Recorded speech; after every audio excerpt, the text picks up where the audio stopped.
ഇപ്പോൾ പരിക്കേറ്റ കുട്ടിയുടെ പിതാവിൻ്റെ സഹോദരൻ നമുക്കൊപ്പം ടെലിഫോൺ ലൈനിൽ ചേരുകയാണ്. സാർ, ഞങ്ങൾ ഈ ദൃശ്യങ്ങൾ കാണുകയാണ്. ഇതിപ്പോൾ ശരിക്കും എന്താണ് സംഭവിച്ചത്? എന്താണ് നിങ്ങളുടെ പരാതി? ഇതിപ്പോൾ ഓപ്പോസിറ്റ് നിൽക്കുന്ന ആ ഒരു വിദ്യാർത്ഥി അതിക്രൂരമായിട്ട് മർദ്ദിക്കുന്ന തരത്തിലാണ്. ഒരു മത്സരത്തിൻ്റെ നിയമങ്ങളൊന്നും പാലിക്കുന്നില്ല എന്ന് പ്രഥമദൃഷ്ടിയാണ്. നമുക്ക് ഈ ഒരു മത്സരത്തിൻ്റെ കൃത്യമായ നിയമവശങ്ങൾ പറയാൻ വൈദഗ്ധ്യമുള്ള ആളുകളല്ല, എങ്കിൽ പോലും നമുക്ക് ഒറ്റ നോട്ടത്തിൽ മനസ്സിലാവുന്നത് ക്രൂരമായിട്ട് അറ്റാക്ക് ചെയ്യുകയാണ്, മർദ്ദിക്കുകയാണ്. അങ്ങനെ തന്നെയാണോ സംഭവിച്ചത്? എന്താണ് നിങ്ങളുടെ ഒരു പരാതി? തീർച്ചയായും ആ ദൃശ്യങ്ങൾ കാണുമ്പോൾ തന്നെ നമുക്ക് മനസ്സിലാകാൻ കഴിയും. ആ ദൃശ്യത്തിൽ കാണുന്ന ഒരു നാലാമത്തെ കിക്ക് കൃത്യമായും ഒരു ഗ്രോയിൻ കിക്കാണ്, ഫൗൾ കിക്കാണ്. ആ കിക്ക് ഒരിക്കലും മത്സരത്തിൽ ഒരു കുട്ടി ചെയ്യാൻ പാടില്ലാത്തതാണ്. അത് അവരുടെ പരിശീലകർ അത് പരിശീലിപ്പിക്കേണ്ടതുമാണ്. അതുണ്ടായ സന്ദർഭത്തിൽ റഫറി അത് ഫൗൾ വിളിക്കുകയും കുട്ടിയെ ആ രൂപത്തിൽ ഡിസ്ക്വാളിഫൈ ചെയ്യുകയും ചെയ്യേണ്ടതായിരുന്നു. അത് റഫറി ചെയ്തിട്ടില്ല. സ്വാഭാവികമായിട്ടും ആ കിക്ക് കിട്ടിയ ആഘാതത്തിൽ നമ്മുടെ കുട്ടി പതുക്കെ ഫൈറ്റ് ചെയ്തുകൊണ്ട് കോർട്ടിന്റെ സൈഡിലോട്ട് മാറുന്നതായിട്ട് വീഡിയോയിൽ കാണാം.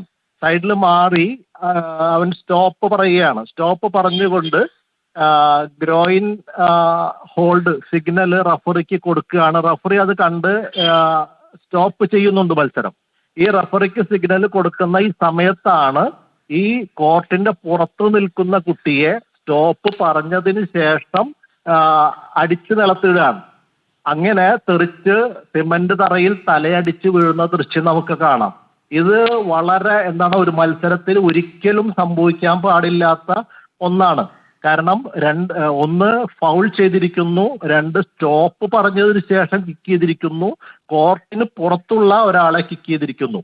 ഇതൊക്കെ അതിൽ റൂൾ വയലേഷനാണ്. റഫറിയുടെ ഭാഗത്തും വലിയ അപാകത സംഭവിച്ചിട്ടുണ്ട്.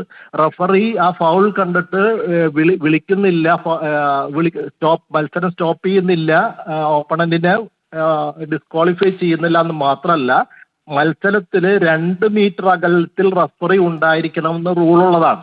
പക്ഷെ റഫറി വളരെ അകലെ നിന്നിട്ടാണ് ഈ മത്സരം നിയന്ത്രിക്കുന്നത്.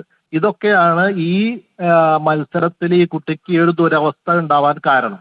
അതോടൊപ്പം വളരെ നമുക്ക് വിഷമുണ്ടാക്കിയ ഒരു സംഭവം എന്ന് പറഞ്ഞിട്ടുണ്ടെങ്കിൽ ഈ കുട്ടിയോ കുട്ടിയുടെ രക്ഷിതാക്കളോ അതല്ലെങ്കിൽ ആ കുട്ടി പഠിക്കുന്ന എറണാകുളത്തെ ഒരു സ്കൂളിലാണ്, ആ സ്കൂളിലെ ഉത്തരവാദപ്പെട്ട ആളുകളോ ഈ കുട്ടിയെ ഹോസ്പിറ്റലിൽ കൊണ്ടുപോകാനോ ഇനി കൊണ്ടുപോയ ഹോസ്പിറ്റലൊന്ന് വിസിറ്റ് ചെയ്യാനോ അല്ലെങ്കിൽ ഫോണിലൂടെ എന്താണെന്നൊന്ന് വിളിച്ചു ചോദിക്കാനോ ഇന്ന് വരെ ഉണ്ടായിട്ടില്ല എന്നുള്ളത് അത്യന്തം വളരെ വിഷമമുണ്ടാക്കുന്ന ഒരു സംഭവമാണ്. ഇതിന് നമ്മൾ നിയമ നടപടി സ്വീകരിക്കുന്നുണ്ട്, അതിന്റെ കാര്യങ്ങൾ ചെയ്യുന്നുണ്ട്. ശരി, കുട്ടിയുടെ ബന്ധു മുജീബാണ് ഇപ്പോൾ സംസാരിച്ചത്. CBSE തായ്ക്കൊണ്ട സൗത്ത് സോൺ മത്സരത്തിൽ പങ്കെടുത്ത +2 വിദ്യാർത്ഥിക്കാണ് തലയ്ക്ക് ഗുരുതര പരിക്കേറ്റത്. അതിന്റെ ദൃശ്യങ്ങളാണ് നമ്മളിപ്പോൾ കണ്ടത്. തൃശൂർ പെരുമ്പിലാവ് ഇംഗ്ലീഷ് സ്കൂളിലെ വിദ്യാർത്ഥിക്കാണ് പരിക്കേറ്റിട്ടുള്ളത്. വിദ്യാർത്ഥി ഇപ്പോൾ വെന്റിലേറ്ററിൽ ചികിത്സയിലാണ്.